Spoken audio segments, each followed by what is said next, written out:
Bonjour. Aujourd'hui, on va apprendre une nouvelle leçon de grammaire intitulée Les types de phrases. L'objectif de notre leçon est de savoir distinguer entre les 4 types de phrases. C'est pour la classe de EB4.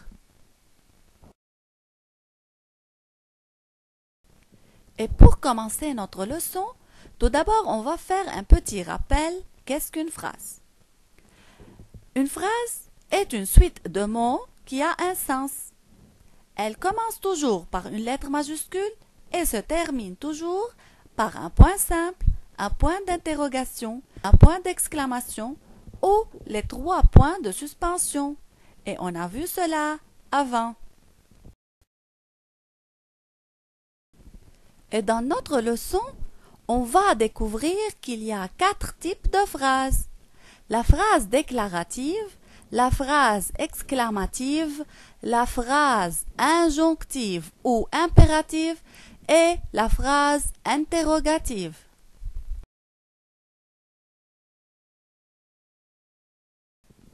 Je commence par le premier type, la phrase déclarative. Cette phrase sert à donner une information.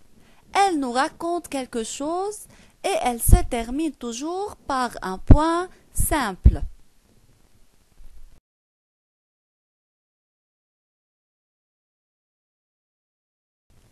Je vous donne des exemples. Les hirondelles émigrent vers les pays chauds. Point. Dans cette phrase, on raconte que les hirondelles émigrent ou voyagent vers les pays chauds. Alors, cette phrase déclarative nous donne une information. Elle nous raconte quelque chose. Et regardez, à la fin de cette phrase, il y a un point simple. C'est-à-dire, c'est une phrase déclarative. Deuxième exemple. Les livres de français sont intéressants. Bien sûr, c'est une phrase déclarative, car elle nous raconte et elle nous donne une information que les livres de français sont importants. Et regardez, la phrase au début commence par une lettre majuscule et elle se termine par un point simple. Donc, c'est une phrase déclarative. Passons maintenant, les enfants, au deuxième type, la phrase exclamative. Cette phrase sert à exprimer un sentiment. Et ce sentiment peut être un sentiment de joie, un sentiment de colère, de tristesse, de surprise. Et regardez bien les élèves, cette phrase se termine toujours par un point d'exclamation.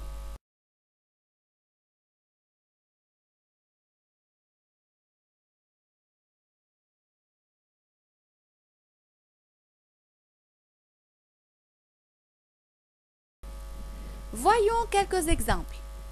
Oh, il a disparu! Regardez bien cette phrase. Ici, on exprime quel sentiment? Très bien, la surprise. On est surpris. Il y a quelqu'un qui a disparu. Et regardez, elle se termine par quoi? Bravo, par un point d'exclamation. Et regardez, après « oh », il y a une lettre majuscule. Alors, après le point d'exclamation aussi, on doit mettre une majuscule. Deuxième partie. Quel temps aujourd'hui? Alors, est-ce qu'il y a un verbe ici? Non. Alors, ce n'est pas une phrase. Ici, c'est un groupe nominal. Et aussi, c'est juste. C'est comme la phrase. Il commence par une majuscule et il se termine par un point. Comment s'appelle ce point à la fin? Bravo, un point d'exclamation. Très bien. Alors, on exprime ici quel sentiment? Très bien. Alors, ici, on exprime le sentiment de joie. Nous sommes joyeux car le temps est beau.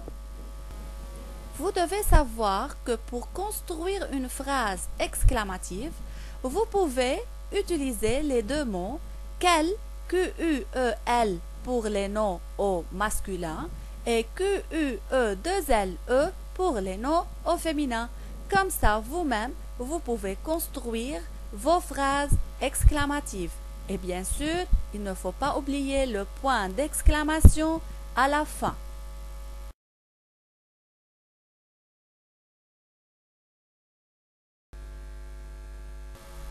Voyons maintenant le troisième type. C'est la phrase injonctive ou impérative. Les deux sont justes. Cette phrase sert à donner un ordre ou un conseil et elle se termine par un point simple parfois ou par un point d'exclamation.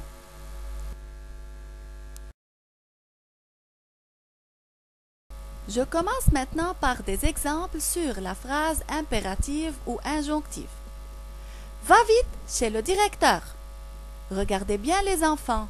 Est-ce qu'il y a ici un sujet avant le verbe? Non, il n'y a pas de sujet. Alors on a commencé la phrase directement par un verbe. Et ce verbe est à l'impératif présent. Vous devez savoir alors que dans la phrase impérative ou injonctive, le verbe est toujours à l'impératif présent. Et dans cette phrase, on donne un ordre. Ici, on dit à quelqu'un qu'il va vite chez le directeur. Et ici, on exprime un sentiment. Regardez le point à la fin. Quel point y a-t-il? Très bien, le point d'exclamation. Alors ici, on exprime un sentiment de colère. Et notre phrase ici s'appelle une phrase impérative. Dans la phrase impérative, alors, il n'y a pas de sujet. Directement, on commence par le verbe. Deuxième phrase. Fais ton devoir calmement. Regardez ici aussi, on donne quoi? Très bien, ici on donne un conseil. On dit à quelqu'un de faire son devoir calmement. Et regardez bien, est-ce qu'il y a un sujet au début de la phrase? Non, il n'y a pas de sujet. Alors, cette phrase commence par un verbe et elle commence aussi par une lettre majuscule et elle se termine par un point. Et elle nous donne un conseil, donc c'est une phrase impérative ou injonctive. Regardons ensemble la dernière phrase. Ne saute pas dans la boue. Bien sûr, c'est une phrase impérative, car il y a une interdiction.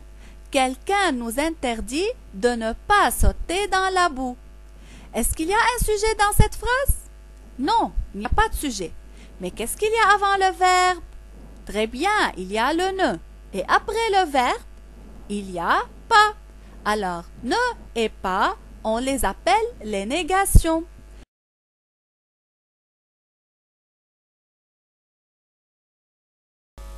Et finalement, le quatrième type, c'est la phrase interrogative. Cette phrase sert à poser une question et elle se termine par un point d'interrogation. Et pour composer une phrase interrogative, vous pouvez commencer par les mots suivants. Comment? Est-ce que? Pourquoi? Qui? Alors, ces mots vous aident à écrire vous-même une phrase interrogative. Et vous pouvez aussi utiliser les mots interrogatifs comme quel, Q-U-E-L, et quel, Q-U-2-L-E.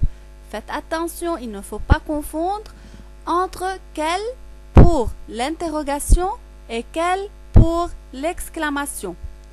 Quand on pose une question, alors ce mot s'appelle mot interrogatif. Et quand je m'exclame, ce mot s'appelle mot exclamatif. Voyons l'exemple. Pourquoi tu pleures? Ici, on a commencé par pourquoi. Et pourquoi, c'est-à-dire ici, on pose une question. Par quoi se termine la phrase? Très bien, par un point d'interrogation. et elle commence par une lettre majuscule. Alors, dans cette phrase, on pose une question, donc c'est une phrase interrogative. Il ne faut pas oublier cela. Et maintenant, pour savoir si vous avez bien assimilé votre leçon, vous devez faire un devoir dans le livre, page 166, numéro 1, 2, 3 et 9, sur un cahier ou sur une feuille blanche comme vous voulez.